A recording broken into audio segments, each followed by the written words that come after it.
Sir மாதம் மாதம் எனக்கு லெட்டர் எழுதுறீங்கல்ல, அந்த லெட்டரில் தமிழ் கையெழுத்து இருந்தால் எவ்வளோ அழகாக இருக்கும் அப்படின்னு சொல்லி மோடி அவர்கள் இன்னைக்கு நம்ம ராமேஸ்வரத்தில் வச்சு பேசியிருக்கார். ராமேஸ்வரத்தில் பாம்பன் பாலம் அப்படிங்கிறது புதுப்பிக்கப்பட்டிருக்கிறது.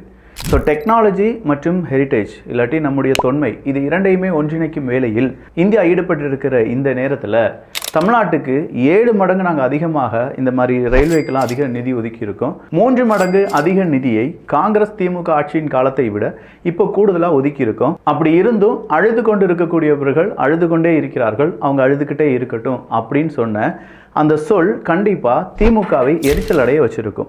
நாளைக்கு திமுக இதை எதிர்த்து என்னெல்லாம் சொல்ல போகிறாங்க அப்படிங்கிறத அவங்களுடைய ஸ்டேட்மெண்ட்லேருந்தே பார்த்துடலாம்.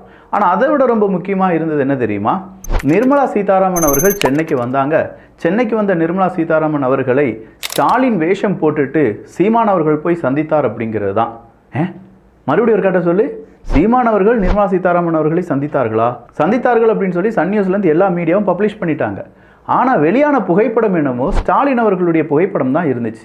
அப்போ கீழே கருத்துக்களை வாசிக்கும்போது ஆமாப்பா உண்மைதான், சீமானவர்கள் சந்திச்சிருக்காரு, ஆனால் சீமானவர்கள் அப்படின்னு தெரியாமல் இருப்பதற்காக ஸ்டாலின் அவர்களுடைய வேடத்தை போட்டிருக்கிறார் அப்படின்னு சொல்கிறாங்க. பார்த்தீங்களா, அதில் இருக்கக்கூடிய உண்மை என்ன?